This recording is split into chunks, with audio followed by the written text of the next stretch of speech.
Cup నాకు cup దగ్గరలో ఉన్నానా దూరంలో ఉన్నానా కప్పు నా వశం అవుతుందో లేదో కావాలి. అది తర్వాత చెప్తాను. మీ ఐదుగురికి ఒకటే చెప్తున్నా, కప్పు గురించి అడగొద్దు. ఎందుకంటే కప్పు ఎవరు కొడతారో మన చేతుల్లో లేదు, అది చూసే ఆడియన్స్ చేతుల్లో.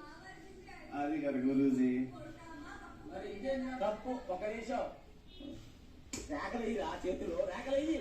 ఏం చేసావు? రేఖలు వేయరా, రేఖలు ఎక్కడున్నాయి రేఖలు? జూమ్ వేసినా కూడా కనపడట్లేదు నీ రేఖలు. ఏం చేసావు రా ఈ 14 వారాలు? ఒక చేతి కన్నా రేఖలు ఉండాలి కదా.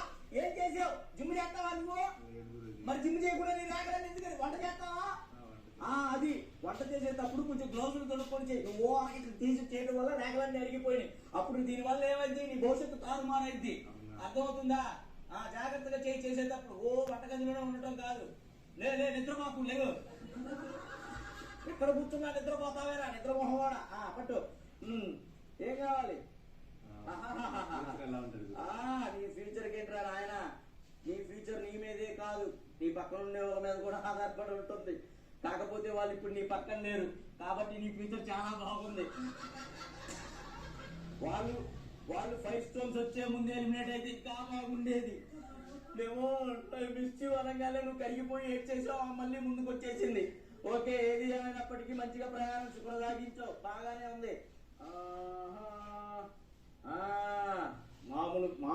మామూలు రేఖలు కాదు ఈ రేఖలు.